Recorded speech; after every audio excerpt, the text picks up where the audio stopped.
Hi everybody, Tashi here from Pixie Mommy's Reborns. Welcome back. To any of you new, hello and welcome. I have little twin silicone babies, Ollie and Athena, here today.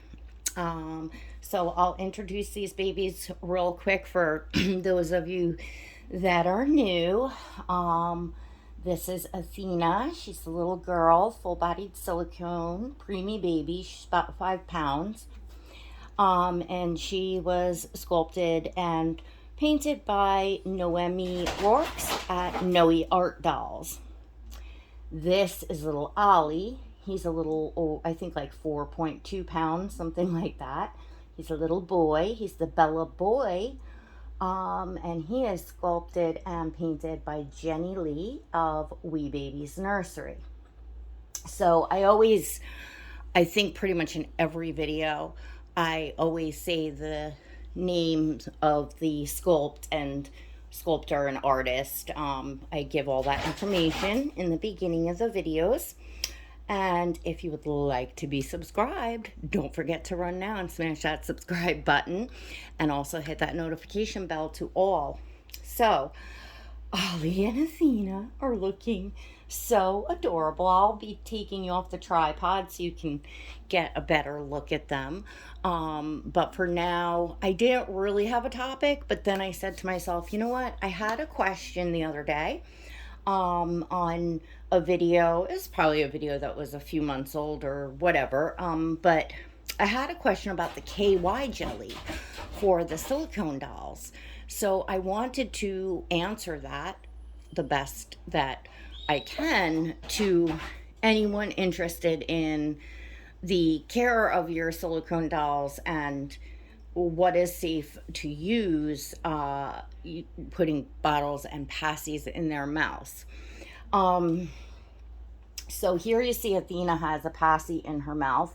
She's a crier, so often when I do photos or videos, I will put a passy in her mouth, so she doesn't look like she's laying there screaming. And as those of you that have been with me know, I use bottles and do a lot of role play videos, feeding videos, that sort of thing. I use the this is the generic brand. Hold on, let me zoom in. Yeah, this is a generic brand. It's the Equate brand of personal lubricant jelly, which they say on it compare to KY jelly. So it's just the generic. It's just a little cheaper. It is a water-based lubricant. So like any water-based lubricant, like even the little ones at the doctor's office that they have, that's water-based, that they use for thermometers or whatever. Anything, that's just a lubricant like this that's water-based is usually known to be safe or something that a lot of collectors use. And this has been being done for many years. I mean, when I came into the hobby in 2017, there was collectors and YouTubers, using this. And a lot of them with very high-end silicone dolls, as many of you know, I have, them as well. So of course I don't want to do damage to them, and I want to take care of them the best that I can. So using the lubricant, using a small amount. Now you can see actually there's a little bit let me see if I can zoom in. Okay, so there's a little bit dried up on there, but I mean, you can rinse it. I'm not too worried about it. I know another question I've gotten is how do you get it like out of their mouth, and I'm going to show you in a moment, but let me just show you. Just put like the tiniest little dab goes a very long way. So you're just putting a very thin coat on the passy or the bottle, which I've already placed it on the bottle. I tend to do that if I know I'm going to make a video. I'll have the KY jelly already on the bottle or the passy, just for the realism and role play, not to stop and be, putting the stuff on. So Athena, let's see if I can show you inside her mouth now. Like, yeah, you can probably, let's see if I can get you all in here. You may be able to see that there is like a little bit of the lubricant in her mouth, but literally it just kind of gums up in there. It'll get, you see that little bit on her gum? See, I don't bother with that because it just looks real, like there's wetness in her mouth. But if it starts to get really gooey, you just simply can wipe it out with your finger and it just comes out in little globs.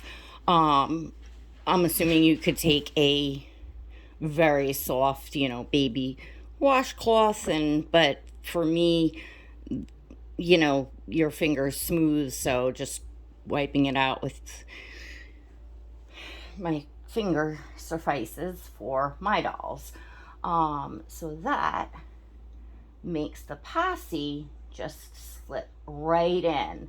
So the point of it is to not have the friction on the paint and not be stretching the mouth as much.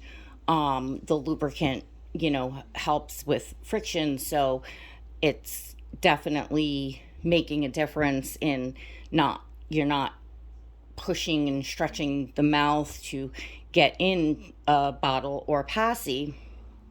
For role play bottle feedings, and Ollie has a very small mouth and it's not very deep, but he just does fine with pretty much any bottle with the lubricant.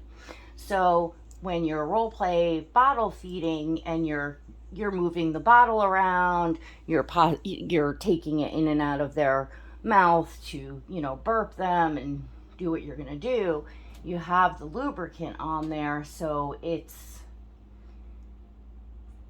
there's really no friction on the paint. It's completely protecting the paint. So the question that I got, they asked, was it safe to use a lubricant, and have I ever had any problems? And I did type and answer the commenter, but just in case anybody's interested in seeing a video on it, no, I have never had any problems. Now, I'm not an artist per se. I'm not a silicone artist. I do privately paint some Reborns for myself, but no, I'm not a silicone artist.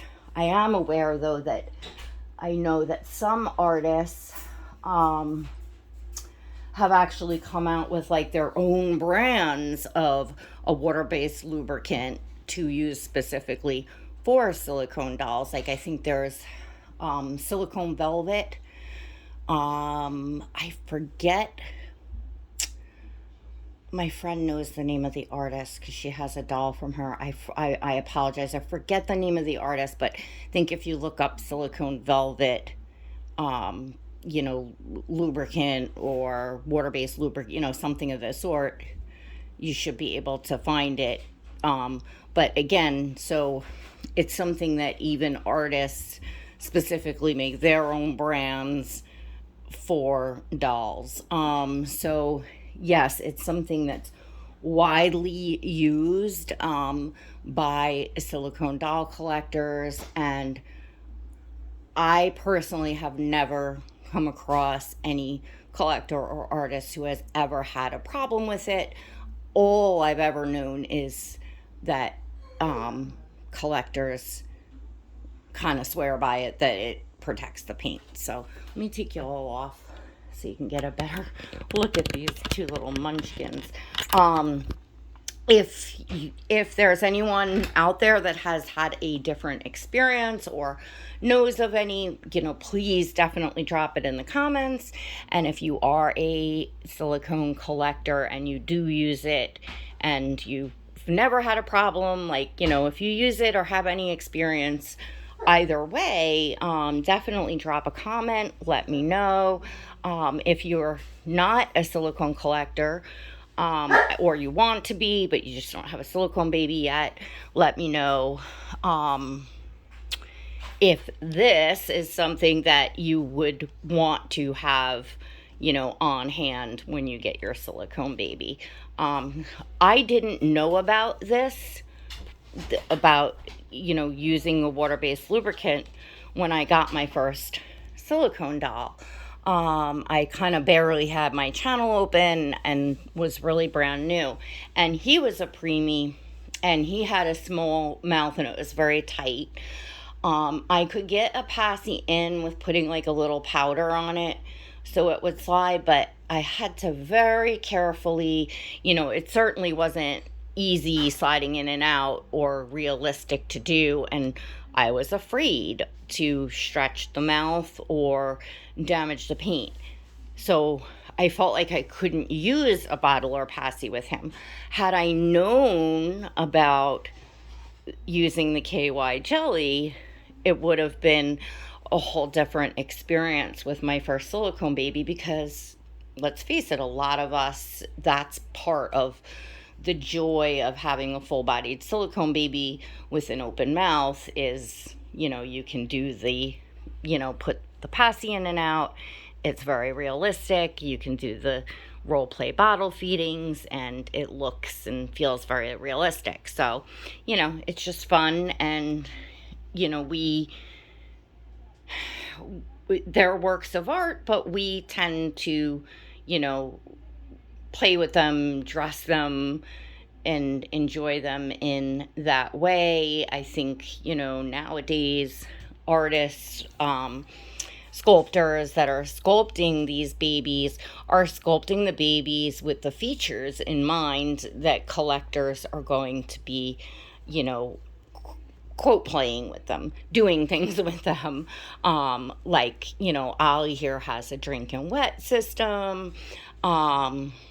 They create them, with the open mouth because they know collectors want to put the, pacies and bottles in and out of their mouths. And, they, I'm sure, pay attention to what collectors love and like the one piece pour. So the babies are all in one piece. I don't know if any current silicone artists are still doing the ball jointed neck, but it's certainly like, something that's older, and most, newer silicone dolls you will see are in the one piece pour and have the neck that can turn. That's not the silicone is a lot more flexible. They make their soft blends now so that the head moves freely and isn't just one piece and fixated there like a block. They have the feeling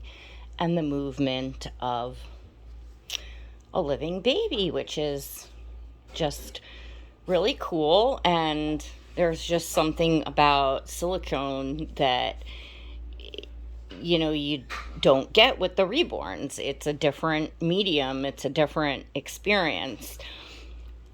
Personally, so now those of you that follow my channel probably have noticed that I'm really only featuring my silicone dolls because I don't have, or I'm not spending as much time in the hobby.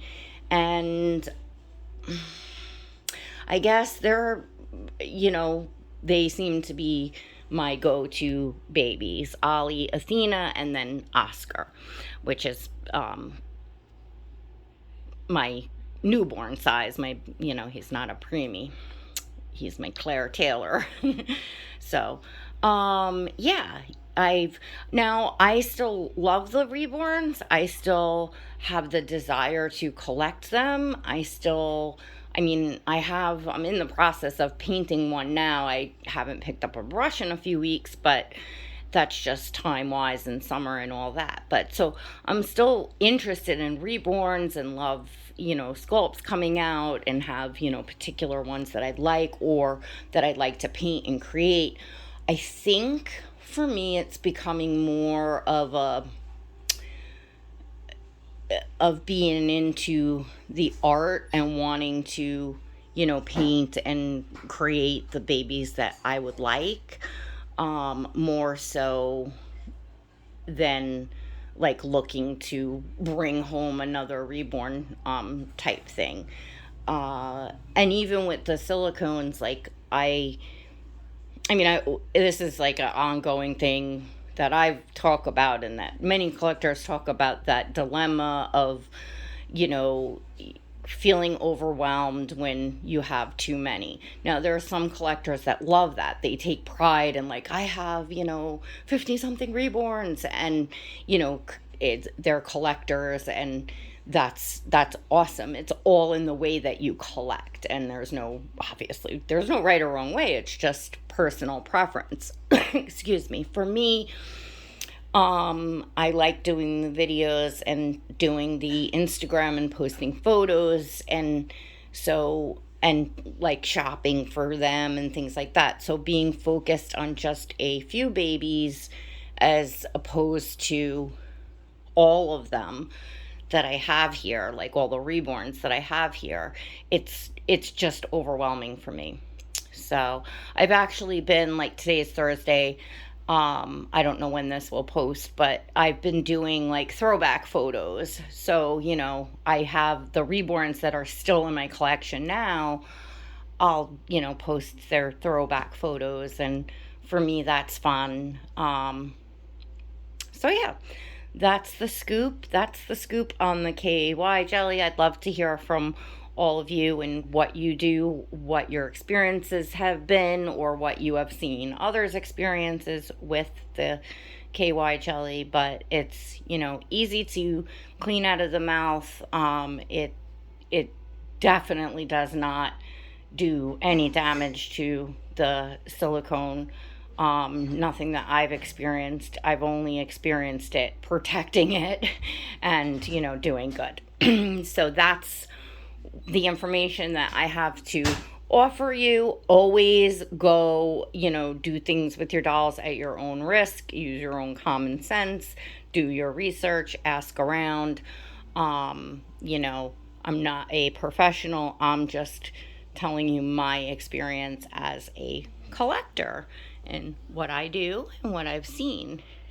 And these two are just, like, look at the two of them. Are they not just so adorable together? Ollie's like, oh, I love when I put him, like, looking at her. And he's got that little look on his face, like, what are you doing, sissy? Just, oh my goodness. So I'm going to take some photos. They have on two of the, I think it was a 4-pack of these vests that I got from Next Baby. So Athena has the apples on right now, and Ollie has the mushrooms on. So they have, different but the same. And they both have little Carter's preemie socks, those really, like, super soft ones. I love these, especially for the preemie dolls that, not as many booties and things fit them. And, the little socks are cute. Their little bare feet are adorable as well, too. But I don't know why I just decided to do the socks. So I think I'm going to come back and pre-record, because actually, while I was pulling out a pair of socks for Athena, I have found this vintage, like very vintage, Carter's like layette set that I have. And it is a preemie size. However, back then, what they made in preemie was big. It's like their newborn size now. So I believe it's going to fit Oscar.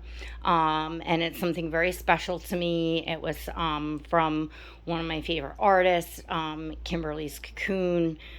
She had sent that along in a box opening, or actually on a baby, specifically because she knew that I loved that type of thing and that style. And I don't think I've ever done a video or even really put that on a baby. So I thought I would try it on Oscar with all of you, and that would be fun. Excuse me. The summer is allergies and everything. It's actually a beautiful morning and cool enough. I mean, it's not cool. It's still hot out, but it's not as humid and as bad as it's been. So I'm able to turn the AC off for a little bit to film, which is, you know, another plus. And it's morning, so it's a little more quiet, because once the afternoon rolls around and, you know, my son's friends are just, you know, in and out, in and out, in and out, and the dogs are barking, and, you know, da-da-da-da-da. So it's much harder to film, and plus, like, you know, he's a teenager, and the kids, you know, are listening and see me out here with the dolls, and it's just, you know what I mean. So anyways, I hope everyone's having a wonderful week and summer for that matter. I'll do the video with Oscar, and then I'll probably get back to my little series and pick up where I left off in the beginning of my collecting journey, because that's a joy to talk about. And don't forget to look out for photos of Ollie and Athena in their little outfits on Instagram. I post very regularly on there, and there is always a link in the description of the video below if you'd like to follow me on Instagram. So if you enjoyed this video and these precious little ones, don't forget to give this video a thumbs up. Drop a comment below. I read all my comments. I love to hear from you all. And until next time, God bless.